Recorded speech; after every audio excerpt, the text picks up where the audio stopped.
Hello அன்பா, welcome to RT cinema. இன்னைக்கு நம்ம 2002 எடுக்கப்பட்ட கேங்ஸ் ஆஃப் நியூயார்க் படம் எப்படி இருக்குன்னு தான் பார்க்க போகிறோம். இந்த படம் உங்களுக்கு இப்போ தமிழ் டப்பிங்லேயே அவைலபிள் இருக்குது. இந்த படத்தோட கதை என்னன்னு பார்த்துக்கலாம். 5 பாயிண்ட்னு ஒரு இடம் இருக்குது. அங்கே வந்து இல்லீகல்னு சொல்ல முடியாத அளவுக்கு எல்லா வேலையும் பார்க்குறாங்க. ஆனால் அதே இடத்துல அங்கேயே இருந்து வாழ்கிறவங்க இன்னொருத்தவங்க ஐரன்ஸ்ன்னு சொல்லிட்டு அங்கேருந்து பிழைக்க வந்தவங்க.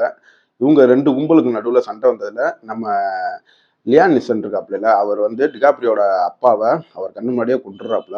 கொண்டுட்டு ஒரு ஒரு அனாசிரமத்துக்கு அவர் போயிடுறாப்புல. 16 வருஷம் கழிச்சு நம்ம டிகாப்ரியோ லியாம் நிசனை பழிவாங்கறதுக்கு வர்றாப்புல. வந்து பார்த்தா அவன் முன்னத இருந்த கடும் பல மடங்கு பெரிய ஆளா வளர்ந்துருக்கான். இவனை எப்படி அவர் பழி தீர்த்தாரு அப்படின்ற சொல்றது தான் இந்த படத்தோட கதை. படத்துல தமிழ் டப்பிங் ரொம்ப நீட்டாவே பண்ணியிருந்தாங்க. லிப்சிங்கோடவும் இருந்துச்சு. படத்தை நடிச்ச எல்லாருமே ஒரு நீட்டான பெர்ஃபார்மன்ஸ் கொடுத்துருந்தாங்க. நம்ம டிகாப்ரியோவையும் லியாம் நிசனையும் ஃபாலோ பண்ணாலே அந்த படத்தை நீங்கள் பார்த்து முடிச்சிடலாம். படத்துல அந்த 1880 காலகட்டத்தில் நடக்கிற மாதிரி தான் ஸ்டோரியை இது பண்ணியிருப்பாங்க. அதை அப்படியே நம்ம கண்ணு முன்னாடி கொண்டு வந்தாங்கன்னு தான் சொல்லணும். ஏன்னா ஆர்ட் ஒர்க்கு, கலர் டிஐங் எல்லாமே வேற லெவலில் இருந்துச்சு. படத்தில் நம்ம டிகாப்ரியோவுக்கும் ஹீரோயினுக்குள்ளான லவ் போர்ஷன்ஸ் இது எல்லாமே தரமாக எடுத்து வச்சுருந்தாங்க.